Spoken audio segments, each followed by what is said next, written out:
Welcome to The Naked Truth. And now, your host, Bridget Barclay.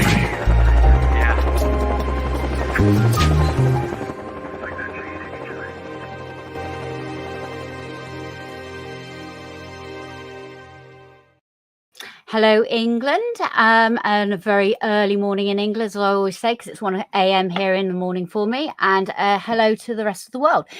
Tonight's guest is a lovely guy called David Altman. He has worked and lived in Hollywood for over 20 years in the music and film industry. He was the former tour manager of Corey Feldman from one of the Frog Brothers from my favorite film in the whole wide world, Lost Boys, but we're going to get back into that in a minute. David currently does production and development work for different network companies and many topics on the UFOs, paranormal, and high strangeness.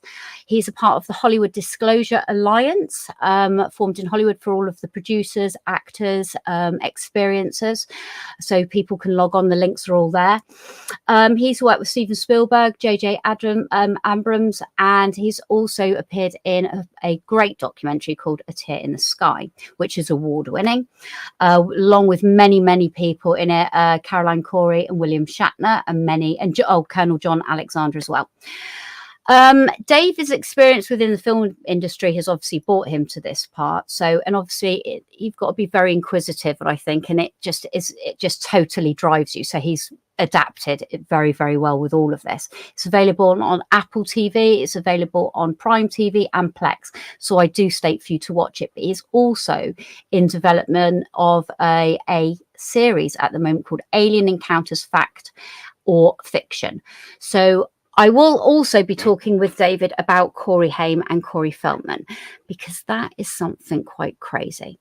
All right. So welcome, David, to here in England, little England. Hello. Good morning over there. Yeah, I know, right? Things I do for ufology, I have to say. I know. Right. So David, let me say thank you for coming on to the show. And I'm going to ask firstly, what got you into this subject matter? So first, I just want to correct one thing that you said. Okay, please. So my new show, Alien Encounters, it's not in development. It's actually out now. Okay. It just ran on Discovery Channel. Okay. It's now on Max. You can see all the episodes on Max, and you can also see it on YouTube. There's episodes available there, and I believe on Discovery Plus. And we're now casting hopefully for season 2. So if you've got any great evidence, any video or physical evidence or medical records, you're an experiencer. Yes, got quite a few of those things. Yeah, if you've got any evidence, look me up on social media and send it to me. Anyway, how I got started. Okay, but actually you are doing something else, though, because I think we just spoke earlier, and you said that you're in development of doing another TV series. I've got that's 5 what I meant. Different things going on right now. I know there's a lot of things going on in ufology. Everyone's sort of like emailing everyone, phone calls and everything. That's how it's brilliant for us now after so many years, isn't it? So what got you into this, David? So I got into this kind of young. My parents got divorced when I was like 7 or 8. And my mom and myself went to live with my grandparents, and my grandmother, she was the head librarian in the small town in New York where she lived. Oh, wow. So after school, my mom was working. She got herself a job. So I would get dropped off with my grandmother, and I was all into like the monsters and stuff like that, like the universal monsters like Dracula, Frankenstein, Wolfman. Mm-hmm. And after I got done reading all those books, on the next shelf came the Loch Ness Monster, the Bigfoot, UFO books. Lovely. And I just got into that really early on. And my mom loved sci-fi movies, and she took me to see every movie, probably a lot of movies that parents shouldn't take their kids to see these days. Like, Mom, how could you take me to see Alien when I was 10 years old? Like that kind of stuff. Yeah. So, I've always been into it. I never had any experiences when I was a kid. I never saw anything till I was an adult, but I was always fascinated by the topic, growing up. The $6 Million Man versus Bigfoot when I was a kid, all that stuff. Right. Yeah. So, it's always been in my life some way or another. So that's really lovely that it was educational, that you went to the libraries and read all of the books. That's really lovely because you've got such a Yeah. variety. And I suppose once you ping from one book and then you go to another book, have you, just going to ask, have you been to Loch Ness? No, I wish. Okay. I wish. Yeah. All right. Have you done any Sasquatch hunting? Have you been out and spoken to many people for the Sasquatch? Spoken to a ton of people. Hello there. Nice to see you too. Big Yeah, pig? I'm working on a project right now that involves Bigfoot. Yeah, I closely follow this guy that I've interviewed quite a few times. He's deals with Sasquatch, and the evidence is absolutely unbelievable. Mike Patterson, he's absolutely unbelievable. But so, and his findings are absolutely unbelievable. So with you doing what got you into the film industry though? So I was in the music business for a long time. I worked at different record labels. I was a manager. I managed different bands like Newfound Glory. You know, I was tour managing. I was an A&R rep, did scouting. And then after the music business kind of went kaput, I worked for Comic-Cons. I started booking Comic-Cons internationally. And through that is how I started meeting people from the UFO conferences. So what years was that then? We going back to sort of like when you're in Hollywood time? So I started doing this around 2018 is when I kind of crossed over. Okay. Yeah. Oh, okay. All right. So when the TV show Project Blue Book came out is when that's a great show. Yeah, I became good friends with David O'Leary, and he kind of crossed me over into ufology, into TV. Yeah, because David's on after me in a minute. I think. Yeah, he gets the show after me. Yeah, David O'Leary. Yeah. He's got a. No. It's fine. We're talking Dan O'Leary. We're Dan O'Leary. Yeah. Paul Hynek. I interviewed. Paul's a very good friend of mine. He's really nice. Yeah. And last time I was out to LA, I was staying at Corey's house, and Paul came over and met Corey and everything. Okay, so let's talk. How did you get involved with Corey then? Obviously, you were in the music industry. Yeah, so I was out on tour one time and with this band, and they wanted him to be in. This was like 20-something years ago. And they're the good stories. They're the good stories. Yeah, and they wanted him to be in their music video, and that's how we met. Oh. And then years later, I was out in Vegas, and I ran into him, and then we just started hanging out a lot. I ended up moving in with him, and we've been friends ever since. Yeah. That's I mean, like I say, there's some amazing films out there, but I have to say that is my top one, is Lost Boys. You know, having lived in Santa Cruz, Aptos up at the top, I absolutely loved it. But it is my favorite. But we will talk about my Corey Haim little talk that we've spoken about before. So out of talk about the documentary A Tear in the Sky, how did you get involved in that? Did someone approach you? Yeah, so Tear in the Sky, originally I was trying to make a TV show pretty much based on the same idea. I had signed a deal with Morgan Freeman and his company, Revelation Entertainment. They were going to develop a TV show based on the same idea of us going back out there and with the same equipment, pretty much almost the same idea. COVID hit, and that just destroyed the whole thing. Of course. So, So, I was looking around, talking to different production companies, networks, and then Caroline, through our mutual friend, Ben Hansen, Caroline had reached out to me and said, hey, I'm looking for a project. Ben Hansen told me about you. What do you think? And that's how that started. I said, hey, I have this team. Let's do this. And we ended up doing the movie. Yeah, because you're based, your UAP team, X team, is based down in Laguna Beach. Former. Oh, is it former? Well, he's only in Huntington Beach, isn't he? So he's literally just a couple of beaches down from you. Well, at that point. So the way we did it was we had one team set in Laguna. I was on Catalina Island with Michael Hall, who unfortunately just passed away last week. Michael. Oh, I didn't know. Yeah, great loss to the community. Yeah, the guy I was the older guy that I was on the roof with. Yeah. Christy Newton. Yeah, he passed away. He was Oh, actually like yes. on dialysis while we were filming that. I was carrying all of his dialysis stuff up 13 flights of stairs every day, man. It was rough. Oh, that's Yeah. dedication for him, isn't it? Oh, bless Yeah. him. I didn't know that. Yeah. I'm so sorry. Yeah, he was down to one kidney while, he was he wasn't a drinker or anything. He just had really bad health, and it finally took his toll. Yeah, but anyway, so we had the 3 positions. We had a mobile unit, then we had Catalina Island, and then we had Laguna. This way we could triangulate if there's anything in the sky. We had 3 positions that we could lock in on. Anyway, perfect. yeah. So that's the way that we did it. So from you doing that, obviously you had Travis that came in as well, and obviously with Travis's background, which Travis Taylor, which I absolutely think is remarkable for him to step into Skinwalker Ranch, because now for all of the skeptics out there, when you've got somebody like Travis, it's can't really argue with Travis, can you? Because he just knows the law of physics inside and out. So it's remarkable. So Travis, I have never met Travis. I'd like to meet Travis, but he's a great person to have within ufology from the scientific point of view. And I think he's very nuts and bolts, and he's very grounded, and he's very sincere. So he's a good contribution to us in ufology, I do believe. So what part of this phenomenon do you really like? Because there's there's so much to this phenomenon. Like my favorite, I love the history.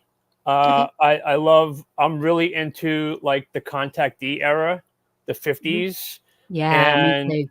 I'm really into Albert Rosales and the humanoid cases. Like those are like the best to me. Yeah. Like somebody like the Joe Simonton pancake case, like stuff like that, or like a farmer gets up in the morning, walks out, and he sees 2 giant corduroy-looking bananas that are in his yard or something.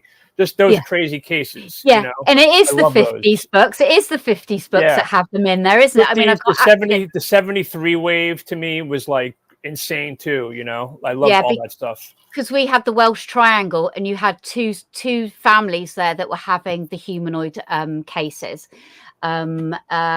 which was really exciting. Obviously, Preston Dennett constantly, that's his favorite topic on his YouTube channel. Yeah, is the humanoid.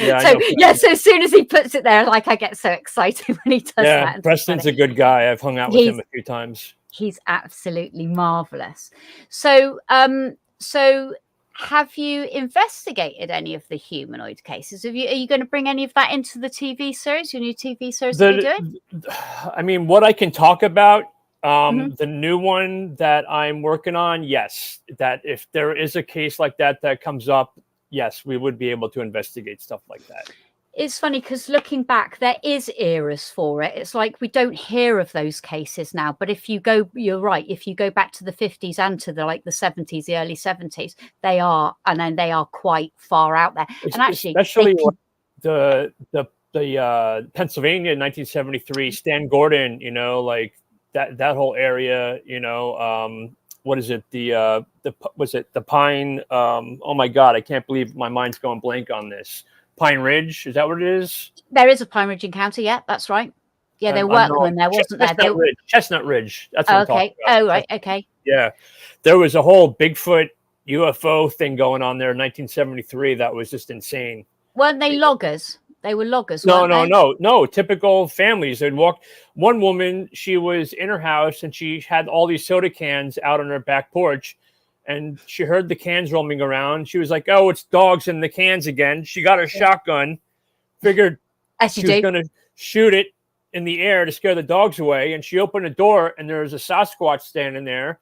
And she got scared, and she shot at it. And when she shot it, it turned into a ball of light and just disappeared. Nice. Yeah. Well, and then her family heard the shots. Yeah. And they were running up the driveway, and all they saw were red glowing eyes, and eyes ran into the woods. What was it? Chestnut what? Chestnut Ridge, Pennsylvania. Yeah. Okay. All right. Okay. There's a documentary called Invasion at Chestnut Ridge. Okay. No, I haven't come across that one. Yeah. Okay. I know I saw some strange things at Hey, Gandalf, what's up, buddy? so you've got people that have come up. I can't see them. I know somebody. That's a couple of people in the chat there. So credible cases then. So let's go back to sort of credible cases like of the humanoids, because what are your best ones then besides obviously Man, with humanoids, that's hard. Yeah. You know, because you never really get two of the same. You know what I mean? No, like, oh, it's exactly. like this wacky, crazy. But you do get similar things like they're digging for soil samples. You get the same of what they're doing. Yeah. Like either there was a problem with their ship, you know. Yes, right. Or there's a common thing, like let's say cases like Zimbabwe where there's children involved. Oh, yeah, right. They're Yeah, given that's the same message of you know, the Earth's in danger, you know, like they're given visions of like the apocalypse, which makes me think like, why are they buzzing nuclear sites? Why are they giving, you know, children visions of the Earth in trouble? It just makes me think it's more because they live here. I think it's because they have more invested in the Earth than we think that they do. I don't think these things are from space. I really don't. I think with buzzing nuclear sites, being so involved with nuclear missiles, with test ranges, with giving children visions of Earth's disaster, telling them if they don't change their ways, we're going to lose the Earth. I think it has a lot to do with them being here. And also, when you're in a craft, you're shown those things as well. So you're getting the screen memories of all of those. Yeah, they put you in front of a screen and they show you these things. So I had a dream that I was looking out of a craft window and I'm looking down and I can see Earth. And I remember vividly waking up in the next morning and I had beings walking around me. But they took me to the big window and I was looking out upon Earth. Now, that was a dream. I've never been told anything about the planet or anything. I mean, I'm a great fan of Keepers of the Garden from Dolores Cannon. And I do believe, like Preston Dennett talks about, that, you know, you're right. They like going to alpha fields. They like going to graveyards. They like to get soil samples. You know, it's funny, isn't it? In the last couple of, let's say, year, people are now talking about they're walking amongst us. Well, if you go back to the old reports, you know, people were talking about that then, but now people are sort of like starting to read the old documents. All the documents are coming back out, or, you know, they're finding the old textbooks and things, and people are now realizing, well, I think people are getting it. People, not just experiences, people are really putting the pieces together, even though no two are the same, which we know, encounters, and it's really hard to work out because it's so personal. But I do find any experience that you have really leaves you in a gasp to sort of like think there's so much more to this that obviously experiences just don't understand. It is quite mind-boggling what they can do, actually. So, do you meditate at all? No. Okay, because that's interesting. My mind's always going, man. Oh, well, that's the best way to do it, to slow it down, to be able to allow my mind's peace. Always working. I'm always 2 or 3 steps ahead. Okay. All right. Well, I know that we are going to go into a commercial break in a minute. I know that Race will put the links up to you at the bottom. So before we're going to go into a commercial break, and then we'll be back because I want to talk more about the TV series, please. So goodbye for a minute and be back in a minute. Okay. While most near-death experiencers return to this plane of existence with alluring tales of their time spent in the presence of the divine, what happens when one crosses the veil into the afterlife, into the void? In the new book, Dying to Meet Them, Mindy Toutfest describes her journey to the afterlife after a devastating aneurysm, how a strange turn of events would lead her to spiritual growth, divine healing, UFO experiences, and a greater understanding of the universe. Get your copy of Dying to Meet Them today at Amazon.com or visit unxmedia.com for more information on this book and more amazing selections from UnX Media Publishing at unxmedia.com.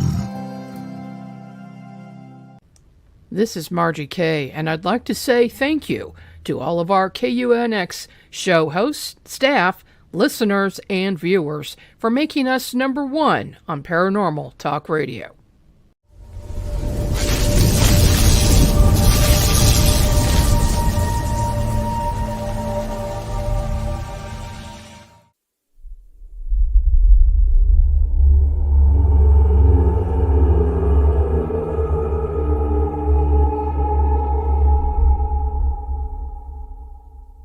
The UnX Network presents a health and wellness spiritually based brand of hemp-derived CBD products made by Hopewell Farm in Harrogate, Tennessee. We apply our Cathara energy work with all of our plants and products. Our products made in small batches with only 2 ingredients of pure hemp, full-spectrum crude oil, and coconut-derived MCT oil. Third-party lab tested for potency and legal THC levels with 6 strengths of 1 ounce oil to choose from. Know what you're buying and get what you pay for from Hopewell Farm. Applied directly to a specific area, Hopewell Farm topical salve in 1 ounce and ½ ounce sizes made with pure hemp crude oil, comfrey extract, and all natural ingredients. Find the Hopewell Farm link and coupon code on the UnX Network website at unxnetwork.com. That's unxnetwork.com.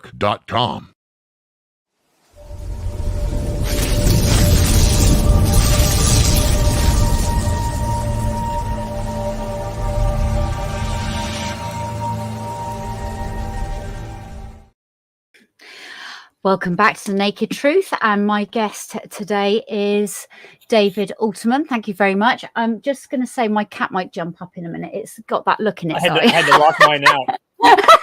Well, he's got, when the eyes retract back and they're like, oh, you might do. So I apologise if he does. Just to say, because I can now see the comments, John Leonard Wilson is here. Now, do you know about John at all, David, and what he films and photographs with his telescopes? Oh my God. Well, you need to click onto him. John's coming on next week, and I'm meeting up with John this weekend because he's built me a scope, an infrared scope. What he picks up is absolutely remarkable. He would be a great person for you to talk to. What does he pick up? Amazing photographs, from outer space of objects and film. He films them as well, so click onto his page. So he films like interplanetary things, or does he way out in space? Structured craft, moving structured craft. I didn't realize that John would be up, and I'm with him this weekend. We're going to a conference together this weekend, which is here in England, up in Hull. So for everybody, I think Whitley Schreiber's there and Peter Robbins is there. So I'm looking forward to seeing my fellow friends. But back to you, David. But do go to John Leonard Wilson. So with when you did Tear in the Sky, how much do you, and obviously then COVID set in, how much do you think that it's evolved then in the last, 3 years? It has, hasn't it? It really has, ufology. I'm sorry, you were breaking up a little bit there. You're freezing a little bit too. Oh, okay. It might be because we're going across the pond to England, you see. That's what it is. It's like in the old rowing boat. What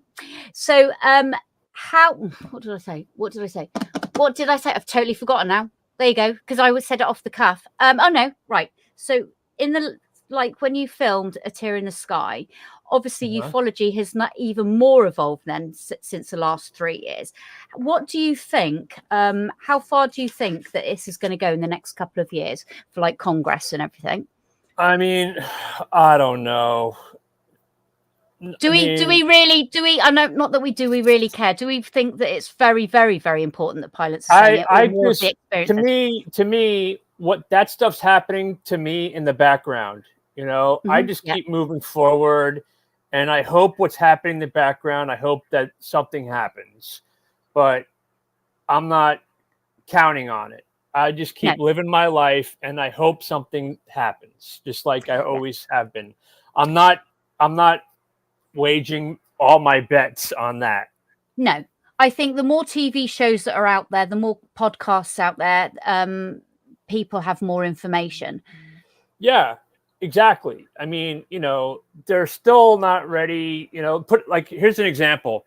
So when I was making Alien Encounters, I wanted to involve a lot more high strangeness. Yeah, right. I didn't, especially when it came to physical evidence and evidence of, because they're like, all right, we want physical evidence of aliens and UFOs. And I'm like, I can't just pop into Walgreens and buy a piece of a UFO. Like, you guys don't know what you're asking for, the Holy Grail. Luckily, I was able to find these things, but I know people with Bigfoot evidence. I know people with evidence of other things, so I was like, I tried to explain to them, there is a connection between Bigfoot, aliens, and UFOs. And I don't mean to say that Bigfoot is a pilot behind a UFO. It's just that there seems to be, sometimes people will have a UFO encounter and then they'll see a Bigfoot. It happens. Yes. They didn't get it. So to me, they don't think the public is ready for this. There's certain subjects that networks don't feel. Another example. I know what you're going to say, but you're right. They don't want to trepidate on it, do they? Another example, and I've talked about this a lot during interviews, Diana Pasulka and I were developing a show with the production company on the idea, this isn't a definite, this isn't what I think, could aliens be demons? Could it be possible? And it got shut down because they felt that the public they're not ready for that idea. No. But there are people that do talk about that, and there are people that have books about that, and then right. But I'm talking about there are certain things that they don't want the public. They don't think that they're ready for, and that's. But it is getting better. It is. Yeah. Yes, because obviously you're dealing with religion then at that point, aren't you, as well? So and that will just it can go one or two ways. You've got to them, aliens are from outer space, and that's that. Well, they pop in and they pop out like Bigfoot. It's a bit like when you said that you used to go to the library when you were a child, right? My dad always kept my eyes wide open with anything and my encounters that I had. I was very honest with him and he didn't poo-poo me. But I always knew as a very young kid that UFOs and Bigfoot went together because my dad used to keep all of the clippings and things like that. And I just knew. So now in the last, let's say, years, more and more people are coming out about their sightings with these interdimensional beings, like you're saying, coming out, seeing a Bigfoot with UFOs, or like you spoke earlier, the lady with the gun saw the Bigfoot and then boom, it went into a ball of light. It is interdimensional. I've had some crazy. I don't know. It's like, I don't even know if any of it, I've never personally seen anything. I'm just saying what I've learned, Some of them could be from space. Just to me, I don't, we don't see a lot of traffic. There's so many UFO sightings per day. You'd think with so many UFO sightings, we would see a lot more traffic. There would be a lot more sightings coming in and out of space. Even if they're using wormholes, we would still see a lot more traffic, I think. So, but some people can see, some people can't, though. That's right. That's the other part of this. We can speculate all day long on it. Yeah. I don't know. They're coming. Who knows where they're coming from? I think they're coming from multiple places. I just don't think they're all coming from space. Well, yeah, they're coming from the ground, or they're coming from the sea. So a Catalina. That's what I think. Yeah. A lot. I think they're underwater and they're underground. And Catalina Island for sure is something underwater out there.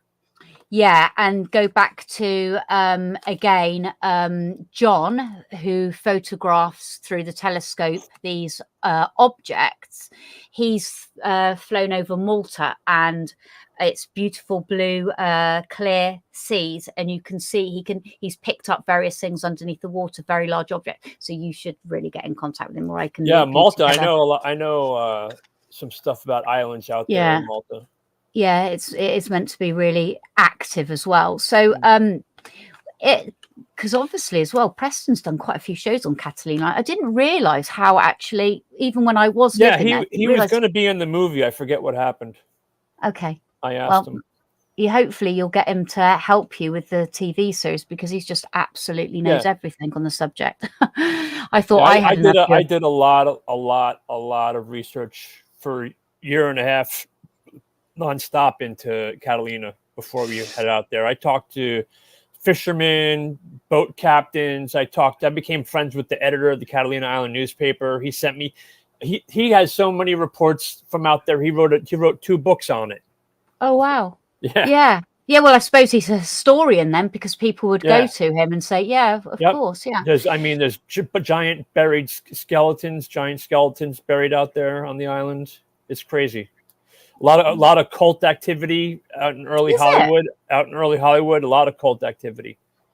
I didn't know that. Well, that can open up anything, can't it? For God's sake, the good and the bad, I'm afraid to say. Yep.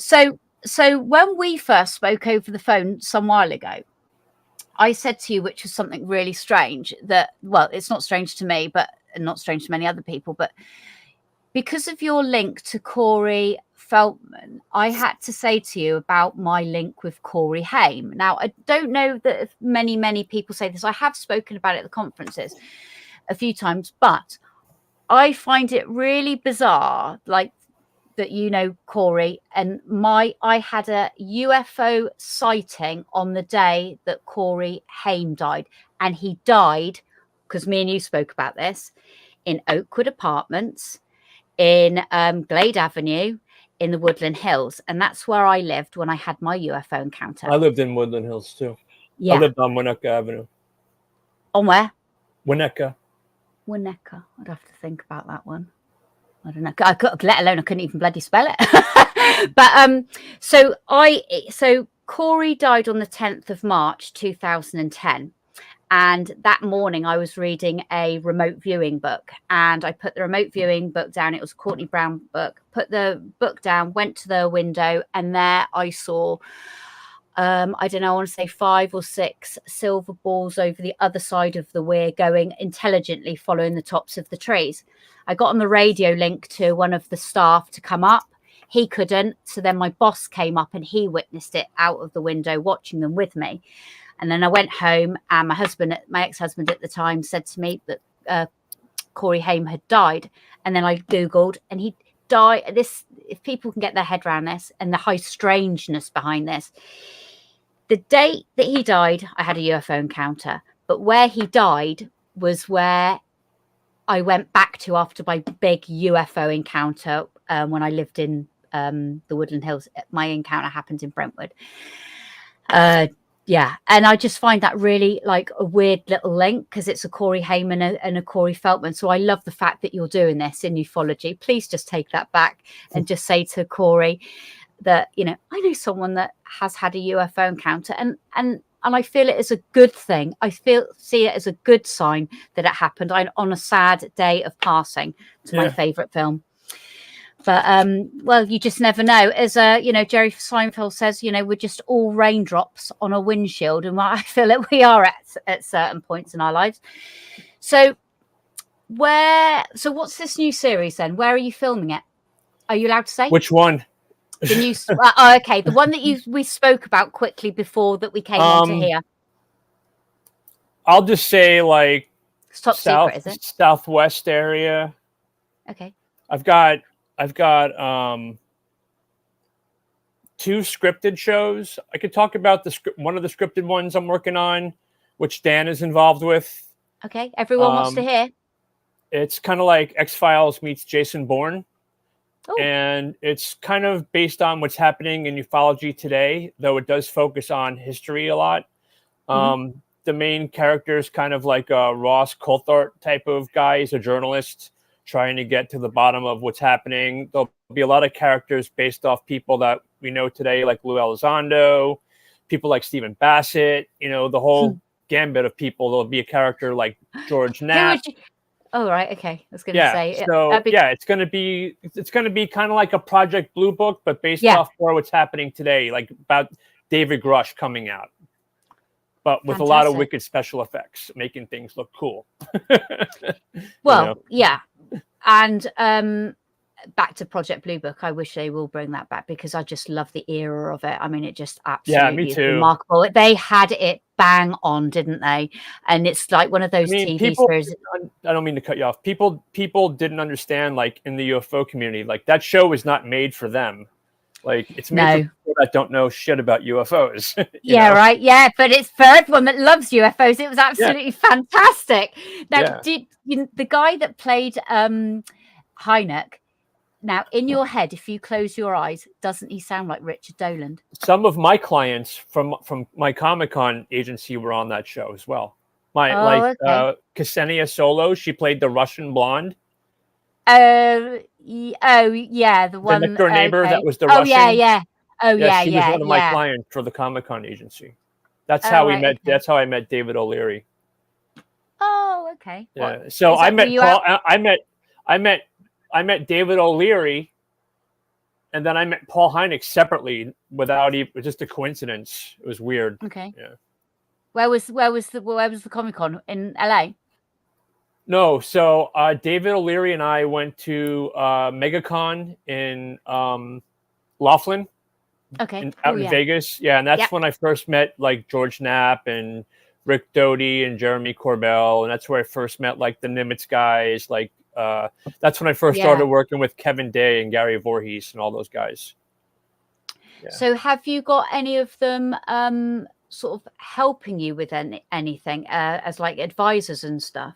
Yes. For any of okay. Sure. Right. Yeah. I've worked with all of them at one point or another. Yeah. The thing is, so who's your icon then in ufology? I don't really know. I mean, probably Stan Gordon. I mean, his work in the 70s just blows me away. You are really retro, then, aren't you? You really do like the retro. Yeah, right. Yeah. Fair enough. Nice one. Yeah. Okay. Greg Bishop, I think, is amazing. Greg Bishop. Okay. He did a lot of work on the Dolce stuff and the all that stuff with bringing out Doty and the aviary. All that. Yeah, I've interviewed Richard. Yeah, he's really nice because obviously, when he worked at Area 51, I got arrested at Area 51. So I just he said, "Oh, did you?" And he said, "Did you get Rick?" Yeah. We've become pretty good friends. Yeah, he's not. He's a really nice gentleman. Yeah, he's really nice. So, I mean, at the end of the day, we are where we are.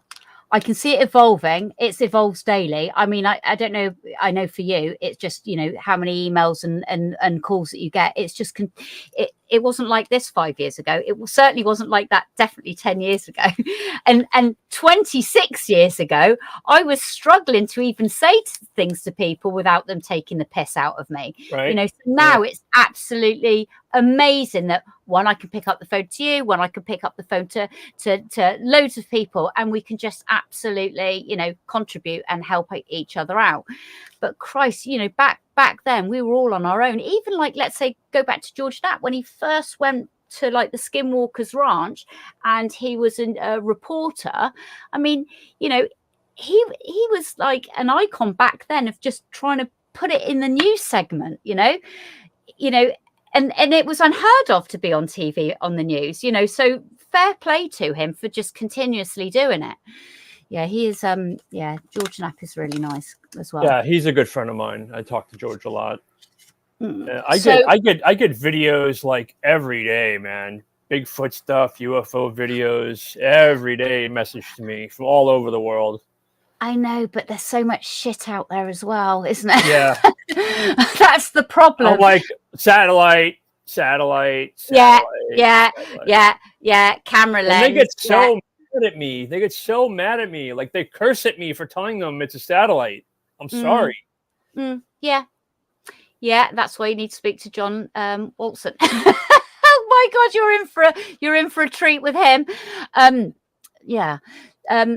So now, forward thinking, then, with all the TV work, is there anything else that you feel that you would like to accomplish in ufology? Besides doing a TV shows, besides doing, like coming on to shows, anything really out of the box and just say, you know what, I want to do this.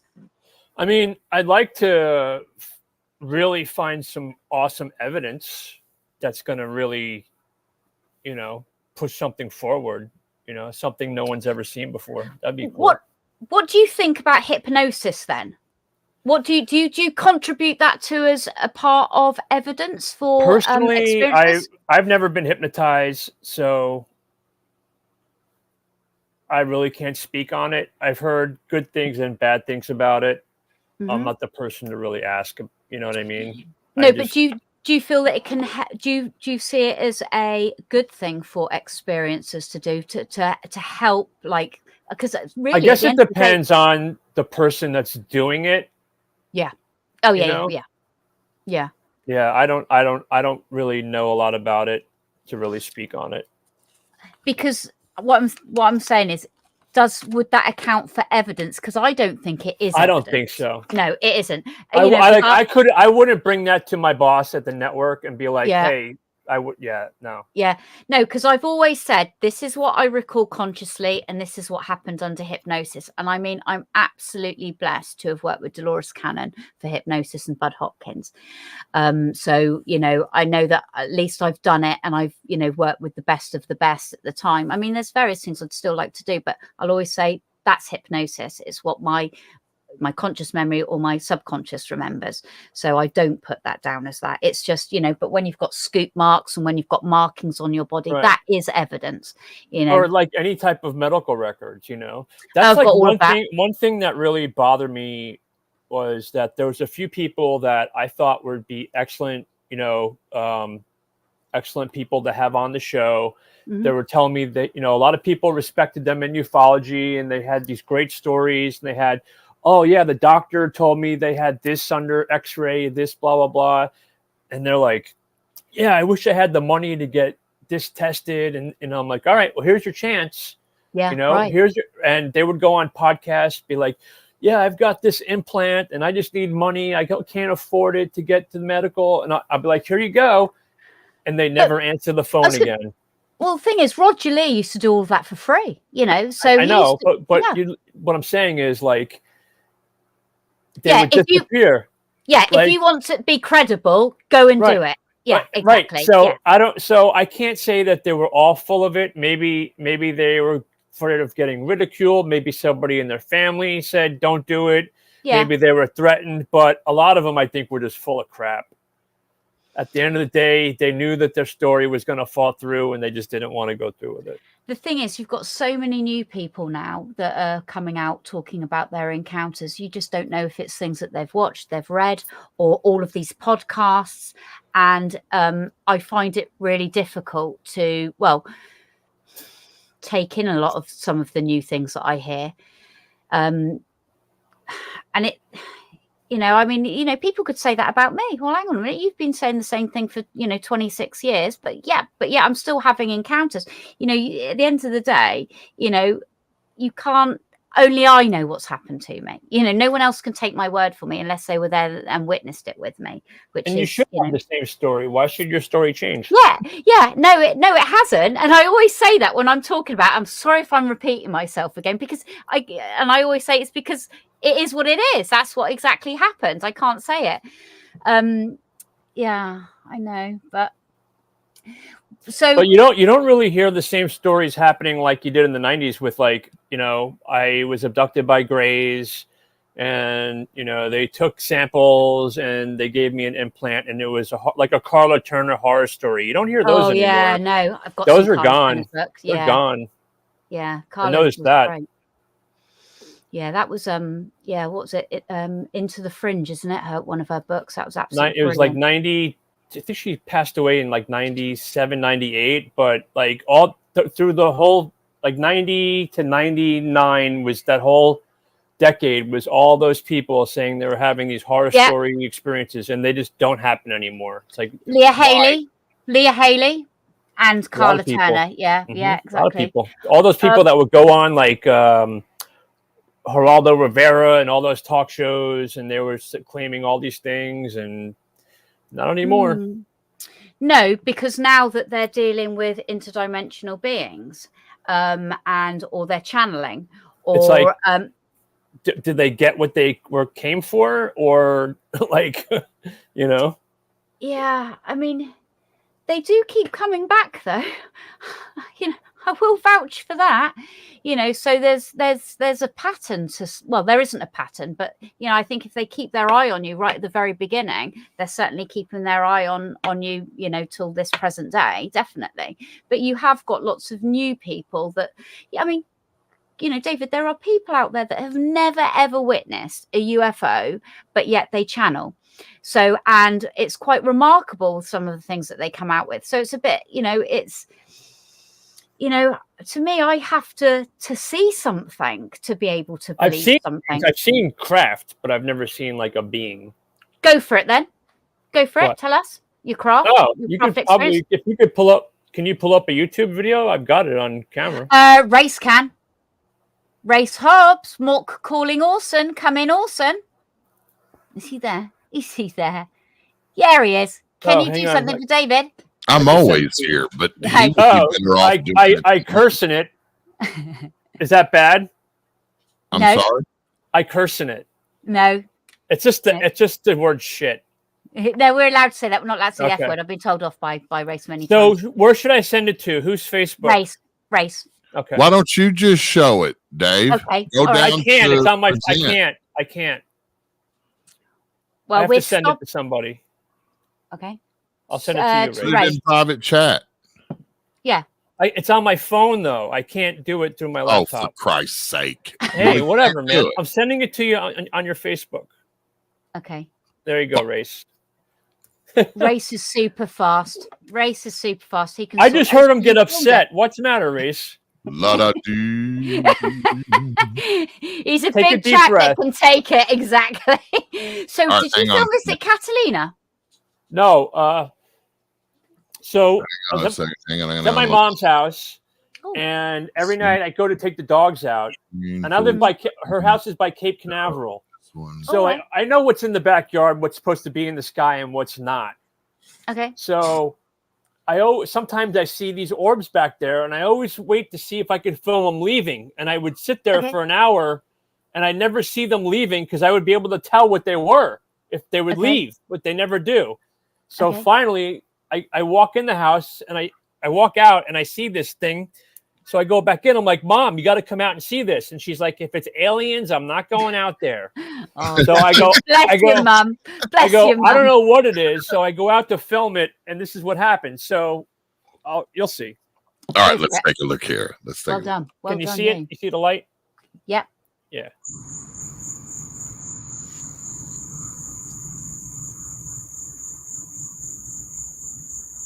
You'll hear my reaction. Watch. No idea what the hell that is.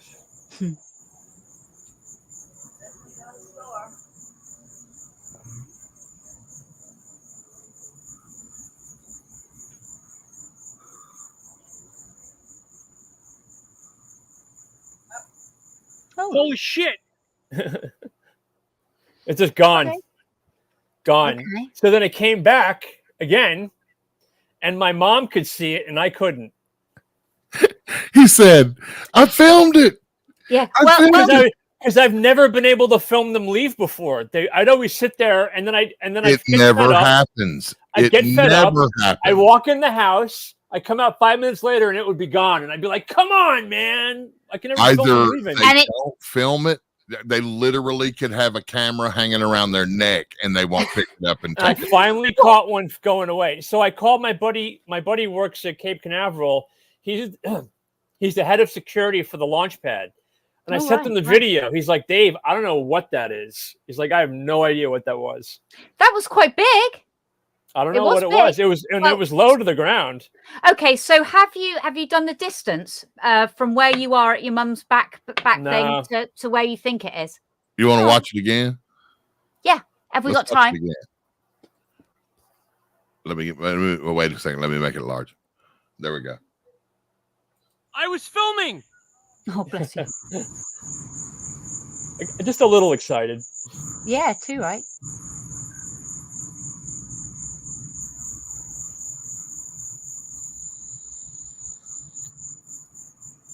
What is that above, David? A house. Okay. Those are all houses back there. There's nothing. Okay. Yeah.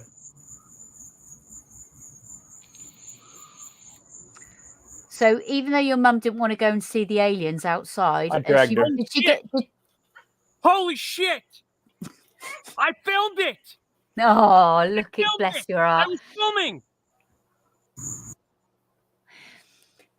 So were you next to your mum when she could see She it was- and you couldn't? Yeah. So I have that on video too. Hang on. Oh God, we got an exclusive. Thank you very much. Yeah. So it's kind of. I did say to you, David, send me anything that you can send me. Oh, to me, it's like. yeah, Yeah. I know. You're just I didn't hanging get and the whole. chilling at, I didn't get the chilling whole. at mum's. I didn't get the whole conversation, but you do hear us talk about that a little bit. Of Okay, go for it. There you go, Race.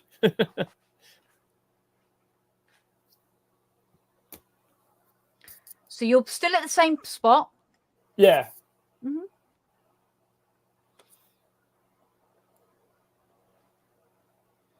Okay.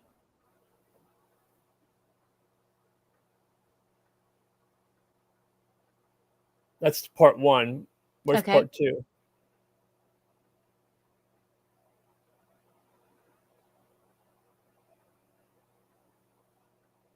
Is he playing the same one? Is he playing the Yeah, first I one? sent them Yeah. part two. Okay, there you go. There it is. Yeah. There you go. Yeah, okay. Oh, it's moved.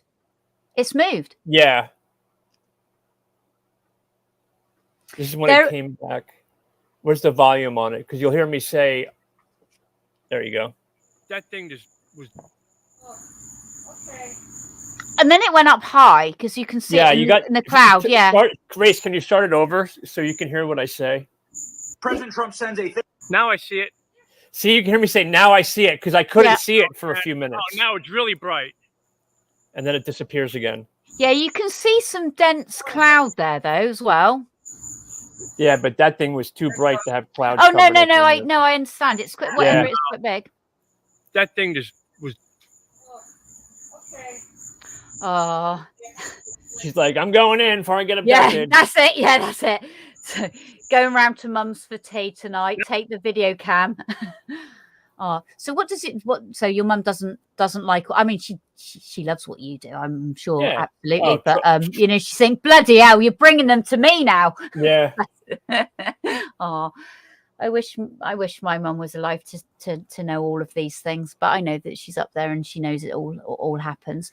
Right, we're gonna have to leave. Thank you so much, David, for sharing those two pieces of footage Anytime, with us. Oh, that's anytime. wonderful. Thank you ever so much. And if you go back to mum's, they know exactly where your mum lives, and they know. Yeah, they do. And a hi to everybody that I haven't said hi to. And thank you ever so much for joining us. And David, thank you very much. Thanks, everybody, for coming. All right. And there you go. See, there you go. Get in touch with John. All right. I'm going to Cool. put I'm you in on touch with Facebook, somebody. John. Just send me a message. All right. And thank you ever so much, everyone, for listening to me Thanks, and David Race. speak. And yeah, thank you, Race, for being a great producer as always. Thank you. All right. So thank you from the Naked Truth here, myself, Bridget, and David, and see you next week. And actually next week I actually do have him on next week, John. Oh, cool. I'll try and swing by. Yeah, definitely. Yeah, quite interesting. Well, more than interesting. All right. Thank you ever so much from me and David. Bye-bye. Good night. Night.